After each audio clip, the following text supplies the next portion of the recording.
اعوذ باللہ من الشیطان الرجیم بسم اللہ الرحمن الرحیم۔ ناظرین السلام علیکم۔ قوم سبا کون لوگ تھے؟ قوم سبا کو اللہ تعالیٰ نے کیسے غرق کیا؟ قوم سبا کے حوالے سے اللہ تعالیٰ نے قرآن مجید فرقان حمید میں کیا ارشاد فرمایا؟ قوم سبا کے باقی لوگ اس وقت کہاں موجود ہیں؟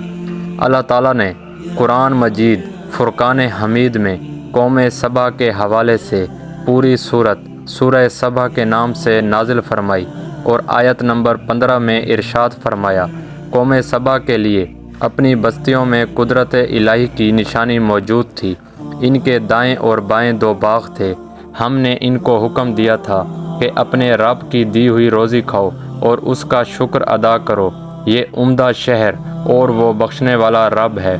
لیکن انہوں نے روگردانی کی تو ہم نے ان پر زور کے سیلاب کا پانی بھیج دیا، اور ہم نے ان کے ہرے بھرے باغوں کے بدلے 2 ایسے باغ دیے جو بد مزہ میووں والے اور با کثرت چھاؤں اور کچھ بیری کی درختوں والے تھے۔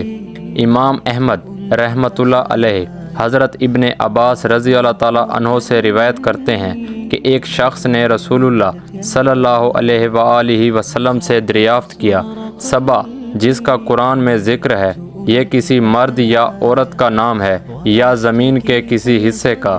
رسول اللہ صلی اللہ علیہ وآلہ وسلم نے فرمایا، یہ ایک مرد کا نام ہے جس کی اولاد میں 10 بیٹے پیدا ہوئے، جن میں سے 6 یمن میں آباد رہے اور 4 شام میں۔ یمن والوں میں مجد، کندہ، ازر، اشعری، امت اور عمیر تھے۔ ان 6 میں سے 6 قبیلے پیدا ہوئے جو انہی کے ناموں سے معروف ہوئے، اور شام میں بسنے والوں کے نام لخم، جذام، عاملہ، غسان اور ان کے قبائل بھی انہی کے ناموں سے مشہور ہوئے۔ سبا کا اصل نام عبد الشمس تھا۔ سبا عبد الشمس بن یشہب بن یاراب بن قحطان۔ مورخین نے لکھا ہے کہ سبا عبد الشمس نے اپنے زمانے میں نبی آخر الزماں حضرت محمد مصطفیٰ صلی اللہ علیہ وآلہ وسلم کی بشارت سنائی تھی۔ سبا کی اولاد میں بعض کی سلطنتیں مصر، شام، ایران اور ہند تک پھیلی ہوئی تھیں، جن کی یادگار غمدان وغیرہ میں اب تک باقی ہے۔ ابن کثیر کے بیان کے مطابق یمن کے دارالحکومت صنعاء سے 3 میل کے فاصلے پر ایک شہر معرف تھا جس میں یہ قوم سبا آباد تھی۔ 2 پہاڑوں کے درمیان یہ شہر آباد تھا۔ پہاڑوں سے بارش کا پانی آنے کی صورت میں یہ شہر ہمیشہ سیلابوں کی زد میں رہتا۔ اس شہر کے بادشاہوں نے، جس میں ملکہ بلقیس کا نام بھی قابل ذکر ہے، دونوں پہاڑوں کے درمیان مضبوط بند یعنی ڈیم تعمیر کیا، جس نے سیلابوں کو روک کر پانی کا ذخیرہ بنا دیا۔ بند کے اندر اوپر نیچے پانی نکالنے کے لیے 3 دروازے رکھے گئے۔ پہلے اوپر کا دروازہ کھول کر اس کا پانی لیا جاتا، جب اوپر کا پانی ختم ہو جاتا تو اس سے نیچے کا، اور اس کے بعد سب سے نیچے کا دروازہ کھولا جاتا، یہاں تک کہ دوسرے سال بارشوں سے پھر پانی بھر جاتا۔ بند کے نیچے ایک بڑا تالاب تھا جس میں 12 نہریں نکال کر شہر کے مختلف اطراف میں پہنچائی گئیں۔ یہ شہر ضرورتوں میں ہمیشہ سب سے آگے رہا اور ہمیشہ سرسبز و شاداب رہا۔ شہر کے دائیں بائیں جو پہاڑ تھے، ان کے کناروں پر باغات لگائے گئے جن میں پانی کی نہریں جاری تھیں۔ ان میں ہر طرح کے درخت اور ہر قسم کے پھل با کثرت پیدا ہوتے۔ امام قتادہ رحمۃ اللہ علیہ کے بیان کے مطابق ان باغات میں ایک عورت اگر سر پر ٹوکری لے کر چلتی تو درختوں سے پھل توڑتی تو تھوڑی ہی دیر کے بعد وہ ٹوکری بھر جاتی۔ قرآن مجید میں قوم سبا کا ذکر موجود ہے، اور رب قدیر نے قوم سبا کے حوالے سے پوری سورہ سبا کے نام سے نازل فرمائی۔ اللہ تعالیٰ نے اپنے انبیاء کے ذریعے اس قوم کو پیغام پہنچایا کہ نعمتوں کا شکر ادا کرو، اعمال صالح اور اطاعت احکام الہی کے ساتھ کرتے رہو۔ اللہ تعالیٰ نے تمہارے شہر کو بلند و بالا بنایا ہے اور سرسبز و شاداب بنایا ہے۔ آب و ہوا ایسی صحت بخش کہ پورے شہر میں مچھر، مکھی، سانپ اور بچھو جیسے موذی جانوروں کا نام و نشان نہیں تھا، بلکہ باہر سے آنے والے مسافروں کے کپڑوں میں جوئیں یا دوسرے موذی حشرات ہوتے۔ تو وہ بھی مر جاتے۔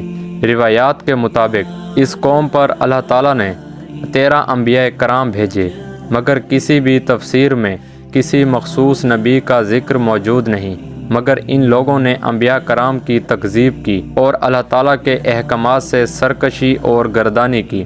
قوم سبا کی سرکشی کے سبب اللہ تعالیٰ نے اس قوم کو سزا دینے کے لیے سد معرب یعنی وہ دیوار جنہوں نے بنوائی تھی ان کو توڑ کر سیلاب سے تباہ کرنے کا ارادہ فرمایا، اور پانی کی عظیم الشان بند پر اندھے چوہے مسلط کر دیے جنہوں نے اس کی بنیادوں کو کھوکھلا اور کمزور کر دیا۔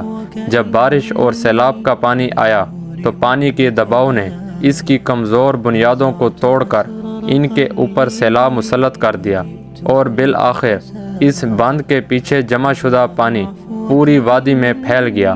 تمام مکانات منہدم اور درخت تباہ ہو گئے۔ پہاڑوں کے درمیان جو باغات تھے ان کا پانی بھی خشک ہو گیا۔ مورخین لکھتے ہیں کہ چوہوں کو دیکھتے ہی وہ لوگ دوسری جگہ منتقل ہوئے۔ کچھ سیلاب کے شروع میں چلے گئے۔ 6 قبیلے ان کے یمن میں پھیلے، 4 قبیلے شام میں۔ مدینہ منورہ کی آبادی بھی انہی قبائل سے شروع ہوئی، اور بہت سے لوگ سیلاب سے بچ کر بھاگے اور مختلف شہروں کو جا کر آباد کیا۔ ان کے باغات بھی مکمل تباہ کر دیے گئے۔ ان باغات کی جگہ ایسے درخت اگا دیے جن کے پھل بد مزہ اور خراب تھے۔ یہ درخت ادا کی ایک قسم ہے جس پر کچھ پھل ہوتا ہے اور کھایا جاتا ہے، مگر اس درخت کے پھل بھی بد مزہ ہوتے ہیں۔ حضرت ابو عبیدہ رضی اللہ تعالیٰ عنہ نے فرمایا، خمد ایسے درخت کو کہا جاتا ہے جو خاردار بھی ہو اور کڑوا بھی۔ ابن کثیر نے قوم سبا کے حوالے سے ایک کہن کا قصہ بھی لکھا ہے۔ سیلاب کا عذاب آنے سے پہلے ایک کہن کو اس کا علم ہو گیا تھا۔ اس نے عجیب تدبیر سے اپنی زمین جائیداد وغیرہ فروخت کی، پھر قوم کو آنے والے عذاب سے باخبر کیا اور کہا کہ فوراً یہاں سے نکل جاؤ۔ اس نے یہ بھی بتایا کہ اگر بہت دور محفوظ مقام پر جانا ہے تو عمان چلے جاؤ، جو ایسی سواریاں چاہیں جو کیچڑ میں ثابت قدم رہیں اور قحط کے زمانے میں کام آئیں، وہ مدینہ منورہ چلے جائیں جس میں کھجور کثرت سے ہے، جو شراب، خمیری روٹی اور پھل چاہیں وہ بصرہ چلے جائیں۔ قوم نے اس کے مشورے پر عمل کیا۔ قبیلہ ازہر کے لوگ عمان چلے گئے، غسان بصرہ کی طرف، اوس اور حزرج اور بنو عثمان یثرب کی طرف نکل گئے، وطن مرہ کے مقام پر۔ اس طرح یہ قوم ٹکڑے ٹکڑے ہو گئی، مگر کچھ لوگ جو بچ گئے ان کو اللہ تعالیٰ نے عذاب کی صورت میں تباہ و برباد کر دیا۔ قوم سبا کے عروج و زوال کے ذکر میں بڑی نشانی اور عبرت ہے۔ رسول اللہ صلی اللہ علیہ وآلہ وسلم نے ارشاد فرمایا، مومن کا حال عجیب ہے۔ اس کے متعلق اللہ تعالیٰ نے جو بھی تقدیری حکم نافذ فرماتا ہے سب خیر ہی خیر اور نفع ہی نفع ہوتا ہے۔ اگر مومن کو راحت و خوشی حاصل ہوتی ہے تو یہ اللہ کا شکر ادا کرتا ہے اور اس کے لیے آخرت میں نفع بن جاتا ہے۔ اگر تکلیف پیش آ جائے تو صبر کرتا ہے جس کا اسے اجر و ثواب ملتا ہے۔ یہ مصیبت بھی اس کے لیے خیر و نفع بن جاتی ہے۔